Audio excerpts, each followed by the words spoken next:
Bismillahirrahmanirrahim, starting with the name of Allah, the Merciful, the Beneficent. We are in the process of learning different applied aspects of epidemiology, and we've seen that the experimental epidemiology is far more reliable than the observational epidemiology. And secondly, the human studies yield a better informational guidance than the animal studies. And obviously the animal studies and if compared both animal studies and the human studies carry more weight as far as the benefit to the ultimate benefit of the research is concerned. And we have also seen that the human studies, we have got certain risk factors involved, and the volunteers should be made fully aware of all the possible consequences of the experiment done on the human beings. Then at the end of the studies, we will see that the human beings, sometimes they feel that perhaps it's a part of the treatment or they will get some better outcome of their disease. This is not so. This may, at some stage, this may be helpful to other human beings or to those human beings, but at this stage, this is just an informational or experimental type of research which is not concerned with the treatment of the patient.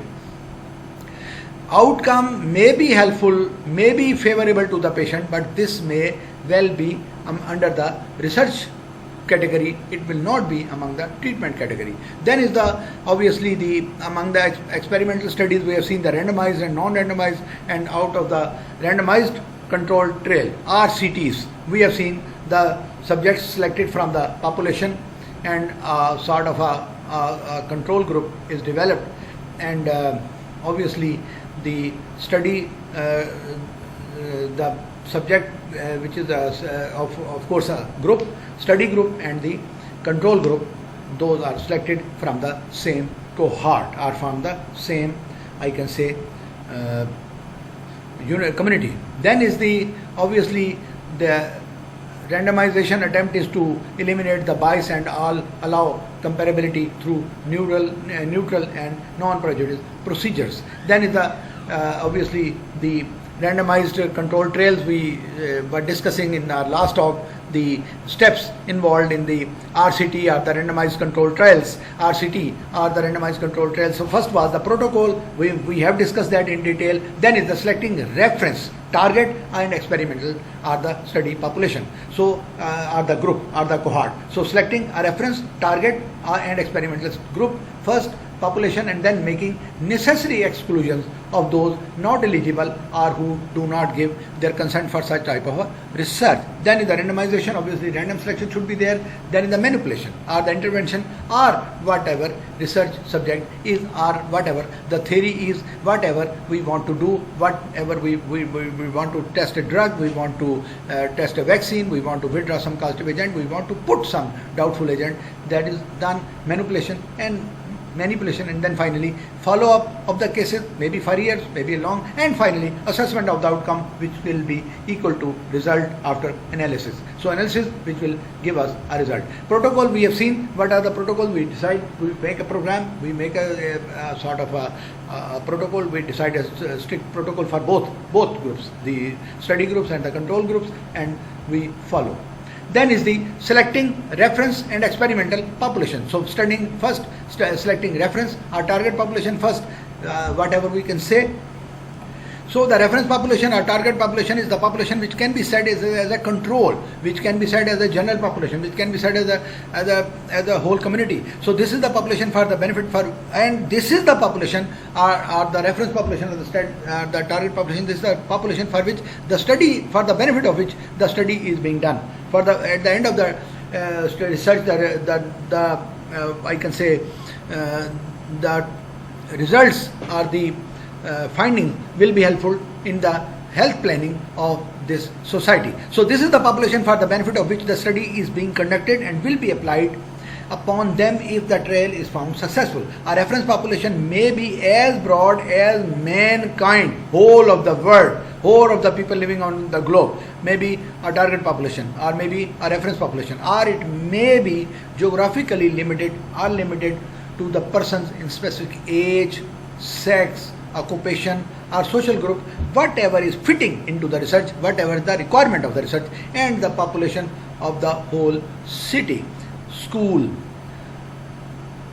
children, industrial workers, obstetric population, and so on, according to the nature of the study, what we want to study and where we want to study and on whom we want to study. Then is obviously experimental or the study population.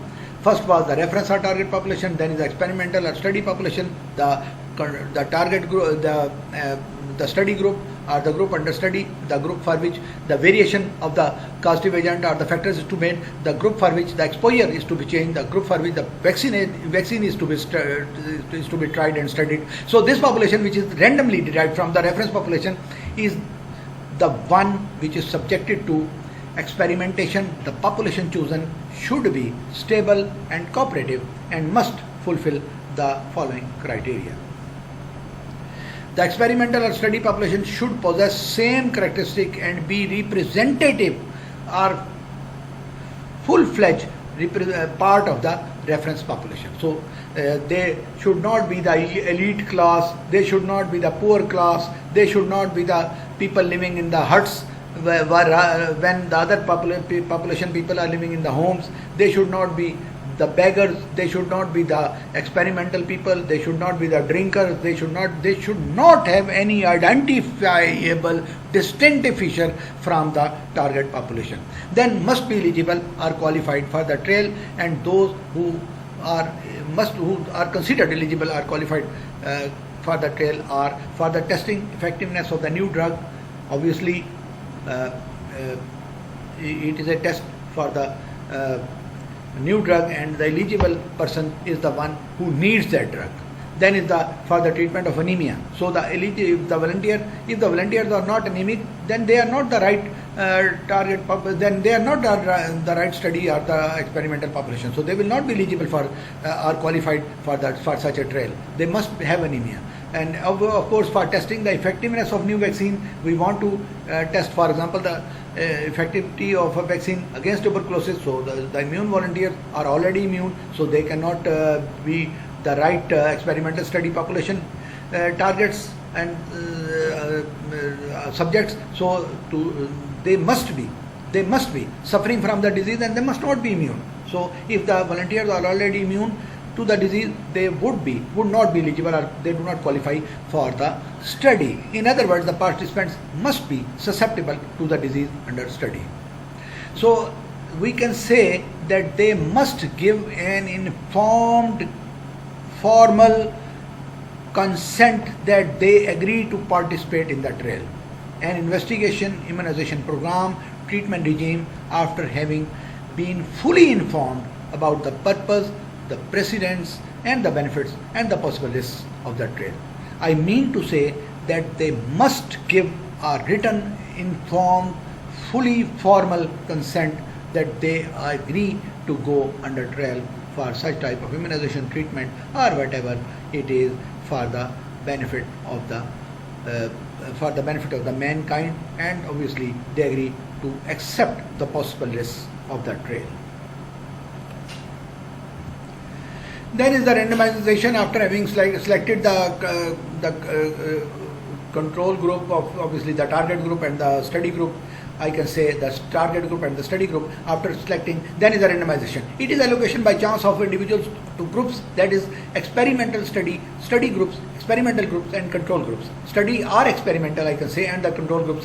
So the selection is so effective that the investigator has no control over the allocation of the participant, and his personal judgment and discrimination does not influence the allocation, and he has no role in selection of the study group or the control group. Then is the manipulation. Obviously the manipulation or whatever we want to test, that is the important step. That is actually the backbone of the research. What we want to do, what is our research, what is our subject, what we want to see, whether we want to test a drug, we want to test a vaccine, we want to test a causative agent, we want to test an influencing factor. So the next step after forming the study and control group is to intervene or to manipulate the study experimental groups for the experimental purpose by deliberate application, withdrawal or reduction of suspected risk factors or therapeutic or preventive measures. I repeat, after having the selection, the group, after having the study selection, selected the study group and the control groups, the deliberate application, withdrawal or reduction of the suspected risk factors or therapeutic or preventive measures should be done. A drug, vaccine, dietary component, a habit, a new procedure whose effect is determined by the measurement of the final outcome such as incidence of the disease, survival time, recovery period, would be helpful, would be done, would be used, would be applied, would be practiced over the control group and the study group, or whatever it is. Control group is the group which is not on which the drug is not tried, on which the vaccine is not tried, and study group is the one on which such application is being done. Then obviously some example of the interventions, obviously what we are doing in research, what we need to do, what is done in United States of America, what is done in the Western world, what is done in Pakistan, what we do. First of all, the clinical trials. So evaluate the effects of therapeutic agents, or trial of aspirin on cardiovascular mortality, or trials of certain other drugs on the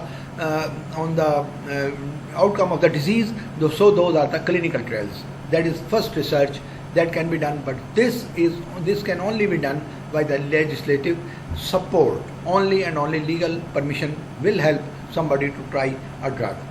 As we all know, the routine drugs need 10 years of at least 10 years of the clinical trials to be marketed, and the drugs under cancer are under some serious communicable disease, as is the COVID-19 has come, dengue fever has come, others have come. Those need at least 3 years of clinical trials before putting those drugs on the general common public, and the successful result rate should be there with least complications of the drugs. Then the preventive trials obviously relate to vaccine and chemoprophylactic drugs. Chemoprophylactic drugs are vaccines, chemoprophylactic for the prevention of the disease, maybe for the chemotherapy, for the treatment of the cancers, obviously the havoc. Then for the communicable diseases like AIDS, like COVID-19, like dengue fever, we can have as a formula is the same. For the routine drugs, for the painkillers, for the other cardiovascular trials, the drug is to be tested for 10 years. The preventive measures to be done for the vaccine tested for the 10 years. But for those cancers and communicable diseases of the pandemic nature of the global interest, only 3 years are required for the implementation of the disease of the vaccine. Only special permission, I let you know, only special permission has been given for COVID-19 that those vaccines can be tried in a matter of 1.5 years. So that means still another maybe 9 to 10 months required for the application or for the marketing of the vaccine against COVID-19, even if it is discovered and tested in right now. Then is obviously the risk factor cessation trials. The risk factor obviously cessation, whatever the risk factor, we stop them and we see the results. So cigarette smoking stopped in some of the people, and others are smokers if they are under the control of cohort. So then what we need to do, so we need to study, follow those, from those the risk factor has been withdrawn. So this consists of the withdrawing one or more of the risk factors involved in certain diseases and observing the outcome. In child health disease, reducing one or more of the risk factors. In chronic heart disease, reducing one or more of the risk factors. Then is obviously exposure to the etiological agent, and sometimes we expose some specific study group to certain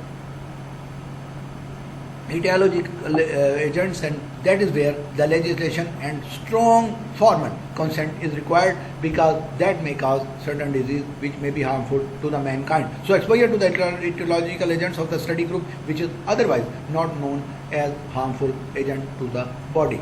So those agents can be tried but need strict legislative support. Then is obviously evaluation of the health services. We can also put certain studies to see whether the health services provided are helpful or not. So to assess the effectiveness and efficiency of the existing health services and explaining possible alternate procedures which could prove equally effective but more economical. So the evaluation and of course assessment of the effectiveness, efficiency and of course cost effectiveness of the procedure or of the drug can be made. Then is the evaluation of the health services. Obviously, for example, a trial revealed that many of the healthcare delivery tasks traditionally performed by the doctors could be performed equally well by nurses and other paramedics, thus saving doctors' time and of course doctors' money spent on the doctors. Then is the follow-up, the randomized controlled trial obviously being done, and obviously the follow-up is the fifth step after manipulation. Manipulation has been done. The drug tested, the tested drug or whatever, the factor has been tested, and now after implementation of the etiological factors or withdrawal of the causative agent or withdrawal of the doubtful factors, now follow-up is there. So both the study and control groups are followed at the specific intervals in a standard manner till final assessment of the outcome is there of the study. The duration of the trial is usually based on that a significant difference is demonstrable at the given point in time after the start of the trial. Thus, the follow-up may be short or may require many years depending upon the standard study undertaken. Then is the assessment, final assessment of the study. The final step is to the assessment of the outcome of the trial in terms of positive results, may be helpful, may be beneficial, may be helpful to the mankind, may be helpful in health planning, may be helpful in providing health facilities, and of course may be positive in using certain drugs or vaccines. So beneficial outcome as reduction in the incidence or severity of the disease and emergence of the cost-effective therapy or procedure will be very, very much related to the success of the study. And then is the negative result, severity and frequency of the side effects and complications, if any, including death, is there. We could not reach a positive result. The severity and frequency was there, the side effects were there, the drug certainly created certain complications in the study population, and even death can occur, and that will be obviously very much serious if legislative support is not there. The results are compared in both study and control groups, and differences tested for statistical significance, and the final conclusion is drawn thereupon to reach certain conclusions. Then obviously the disadvantages of the randomized control trials. What are the disadvantages after having completed the study? Though randomized controls trials provide scientific evidence in establishing cause-effect relationship and are at the top of a hierarchy,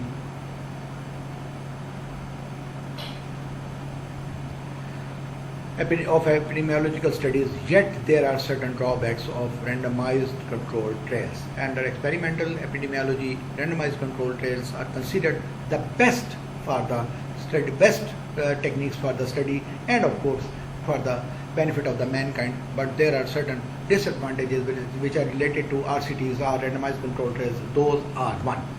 Limitations of external validity. In a simple word,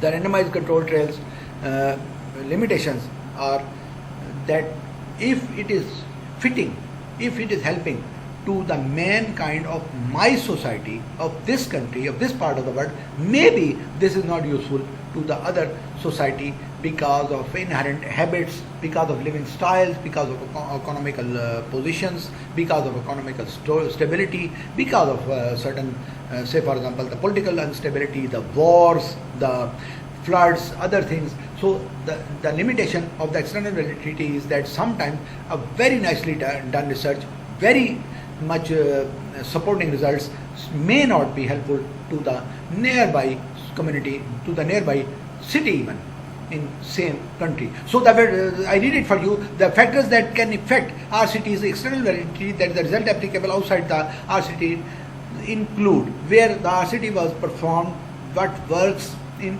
our country, in one country, may not work in another country. So that is one limitation to this, I can say, the randomized control trials. Then is the characteristics of the patients.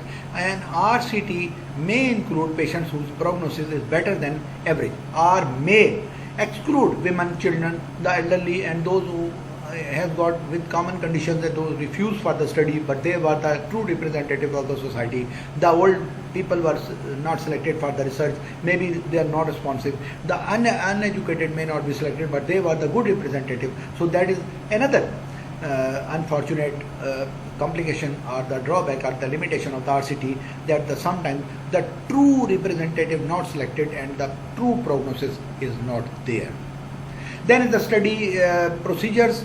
In an RCT patient may receive intensive diagnostic procedures and may follow, and the follow-up care difficult to achieve in real world. Sometimes the patients, the persons under study, particularly study groups, may be provided certain VIP protocols because the follow-up is there. We all know we are following the research. They are under research. The medication done on time, medication done by the standard pharmaceutical agents. Pharmaceutical firms, standard drugs may be used, standard vaccines may be used, but for the general public, when we go in the real world, that may not be followed. Same is the case with the diets or the diet plans of the patients, of the person under study. The diets may be given normal or maybe above normal, maybe to that standards of the society, but when the real world, when the drug or the vaccine is or the culture agent is tested under real world, they may not be given the same diets. So the outcome measures RCTs may use composite measures infrequently used in the clinical practice. Unfortunately, the cooking may be there. The results are, I can say, manipulated to show the success of the research. When it is applied to the general public, it went to the real world, it may not be that much useful. So the outcome may use composite measures infrequently used in the clinical trials, unfortunately not used in the general public. And incomplete reporting of the adverse effects of the interventions. Again, interventions deliberately hidden or unknowingly hidden, but the interventions adverse effects are hidden, and incomplete reporting is there. Sometimes people do not tell, sometimes people do not know even that this type of complication may be because of this type of the drugs. So that can be considered a limitation to this research. Then is obviously the RCTs may be expensive, that cost may cost too much for the developing countries. The public health cannot afford, the private sector cannot afford such research, so those researches cannot be done.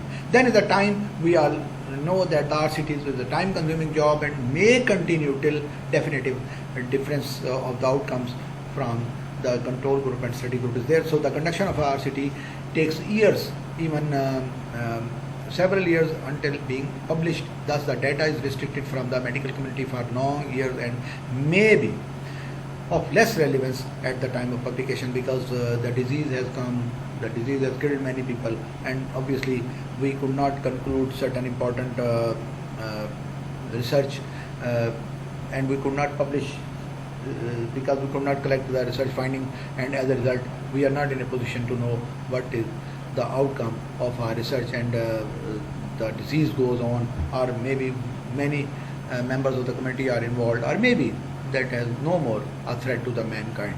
So all those things are there, because when time is there, so that may not be very much helpful. Then is obviously the randomized control trials may be funded by some industry, and that may be a pharmaceutical industry, and pharmaceutical industry may be following the results and may at some stage themselves manipulate, or may at some stage only recommend their own drug, their own marketing, commercially prepared drug, and may not help to go for the more effective drugs because of the funds provided by the same industry. So pro-industry findings in industry-funded RCTs may be a limitation to the research, because at some stage the results may be created of their own interest, maybe at some stage, maybe unknowingly or unknowingly, maybe sometimes knowingly or unknowingly, the research may be diverted to some required, some I can say identified drug, and the other drugs which are more effective, other factors which are more effective may not be studied in the same way because obviously the funds are provided by the pharmaceutical firm which has been producing some specific drug. So some RCTs are partly funded by the healthcare industry, obviously pharmaceutical industry, as opposed to the government, non-profit or other sources. So it has been documented that in industry funded RCTs are more likely to be associated with statistical significant positive study outcome as pro-industry findings, because that helps the industry to produce certain specifically identified or specifically designed or specifically produced drugs. So even that may be a very, very much bad outcome and bad effect on the research, because research was made honestly, research was done, but the drug which is more effective maybe, for example, is diltiazem as far as the carpulmonal or other digitalization of the heart is concerned. Diltiazem is far more effective than verapamil HCl. But if the research has been made by the company which has been marketing verapamil HCl, they will go for verapamil HCl and they will promote verapamil HCl as calcium channel blocker to the patients suffering from carpulmonal or heart failure, and they will not recommend diltiazem because they are not marketing the diltiazem. And same is the case with diltiazem. Diltiazem marketing firm will not go for the help to identify the benefits of verapamil HCl, and they will only go for the benefits of the diltiazem, and that may well be a serious limitation or bad effect on the research of I can say the randomized control trial research. Then is obviously the final therapeutic misconception. I've already told you the study group sometimes believes that if they go through the research, they are being treated for some disease. That may not be the treatment. They may be helpful at the end of the research to themselves as well, or may be helpful to the mankind, may be helpful to the specific community, may be helpful to some group of the people. But as such, research is not a therapeutic treatment or not a therapy of the patient of the disease. So this is maybe a therapeutic misconception among the study group, that although the subjects almost always provided informed consent for their participation in the RCTs, it is found that many RCT subjects believe that they are certain to receive the treatment that is best for them personally. That is, they do not understand the difference between the research and the treatment, and they do not understand that the treatment will be planned at the end of the study, which may even be helpful to them but may not be helpful to all of the people concerned or all of the people under study. So that may be another drawback of such a study. We continue with the experimental I can say experimental epidemiology. In our next lectures, only 2 to 3 lectures remain, and that will end our talk regarding epidemiology, and that will end the session. Stay blessed. Goodbye.